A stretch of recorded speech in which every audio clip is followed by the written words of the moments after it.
আমাদের যে নির্দেশ দিয়েছে কিভাবে চলবো, কোনটা করবো না, সেগুলি আমরা ফলো করা উচিত।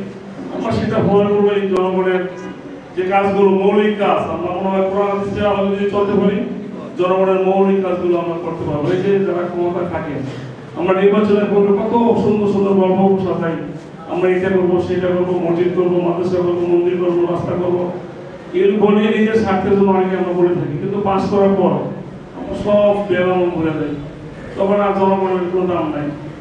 এজন্য ভোটের দরকার আছে। প্রতি বছর যদি ভোট হয়, আমি একটা অর্ডার দিয়ে গেলাম, 5 বছর পর আবার যদি সে কাজগুলো না করে আবার যাই, জনগণ ধরতে পারে বলে তুমি যেটা বলছে করো নাই। বিগত 15-16 বছর নির্বাচন হয় নাই, জনগণের ভোটের প্রয়োজন ছিল না, এই জন্য জনগণের কোনো বেরো ছিল না। কারণ ভোটের প্রয়োজন নাই, ভোট দিতে হবে না, দিলে আপনাদের কোনো বেরো নেই। আমরা মানুষের জন্য কিছু করতে চাই। আমরা মানুষের সবাইকে নিয়ে একটা আমাদের সকলের মতামতের ভিত্তিতে আমরা এই দেশটাকে আরো সুন্দর করে গড়তে চাই। বান্ডেল থাকলে প্রতি সেনমানিতে টাকা বাঁচবে। বিকাশ সেনমানি বান্ডেল কিনে জিতুন প্রতি লেনদেনে। আমরা ইতিমধ্যে কিন্তু আমরা নিজেরাই যারা দায়িত্বে ছিলাম, এক নেতৃত্ব বলেছিল যে শেখ হাসিনা আমার ক্ষমতা চাই, আমার পাওয়ার চাই। আপনারা শুনছেন না?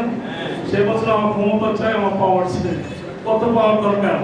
আল্লাহ তো অনেক পাওয়ার দিয়েছিল, প্রায় 3 গ্রাম এই দেশটাকে বিনা ভোটে হোক, সে পাওয়ারও ছিল। এই পাওয়ারটা যদি দেশের কল্যাণে ব্যয় করতো, আমাদের কল্যাণে ব্যয় করতো, মানুষের কল্যাণে ব্যয় করতো, তাহলে মানুষ কিন্তু আজকে এত ঘৃণা করতো না থাকে।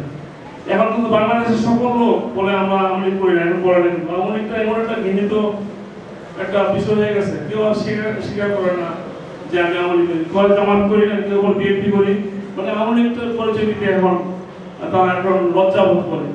পার্টিটাকে কোন অবস্থা সে নিয়ে গেছে। একটা পার্টি অনেক প্রাচীন পার্টি আমলি, কিন্তু এই পার্টির অবস্থানটা এখন সর্বনিম্ন পর্যায়ে চলে গেছে।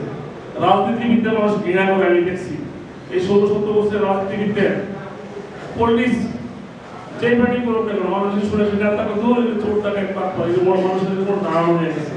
কারণ আমরা সমাজে আমরা এমন কাজ করেছি 16-17 বছর ক্ষমতা পাওয়া পাইয়া, আমরা এই কাজগুলো করতে করতে মানুষের কারণ আমাদেরকে ঘৃণা হেঁটে যাওয়া জানে এরকম দুরবস্থা ছিল। আমাদের নেতারা যদি মৌলিক যে কাজগুলো করতো, যে রাস্তাঘাট, মানুষ তো বাসায় গিয়ে চাল কিনা দেন, আমি ওগুলো বলেছিলাম, নেতারা কি এমপি মন্ত্রী সবার বাসায় গিয়ে চাল কিনা দিবে না।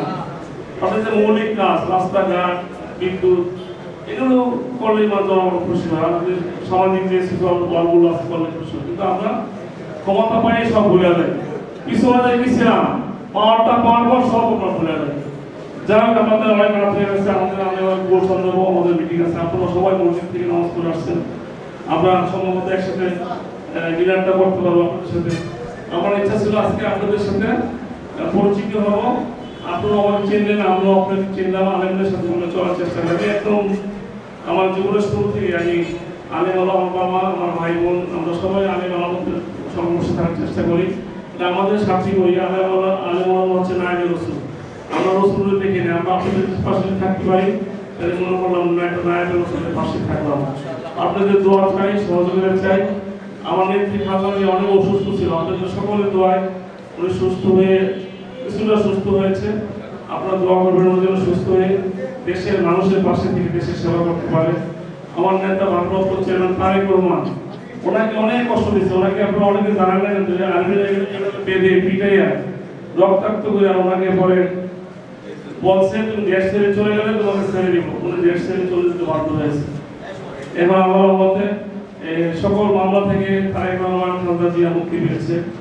তারেক রহমান যেন অতি দ্রুত দেশে এসে মানুষের পাশে থেকে দেশের সেবা করতে পারে এবং আমাদের পার্টির হালটা ধরতে পারে। আপনাদের দোয়া চাই, আপনাদের সহযোগিতা চাই এবং আমার জন্য দোয়া করবেন। আমরা যেন ইমানের সাথে ইমানে মৃত্যু দান করে এবং মানুষের পাশে থেকে মানুষের কল্যাণে কাজ করতে পারি, ইসলামের পক্ষে কাজ করতে পারি এবং আপনাদেরকে সবাইকে নিয়ে একটা সুন্দর দেশ করতে পারি। বিশেষ করে 18 আসলে অনেক সমস্যা আছে। আপনারা সবাই যদি এগিয়ে আসেন, আমরা সবাই মিলে সুন্দর একটা ঢাকা 18 আসন করতে পারবো।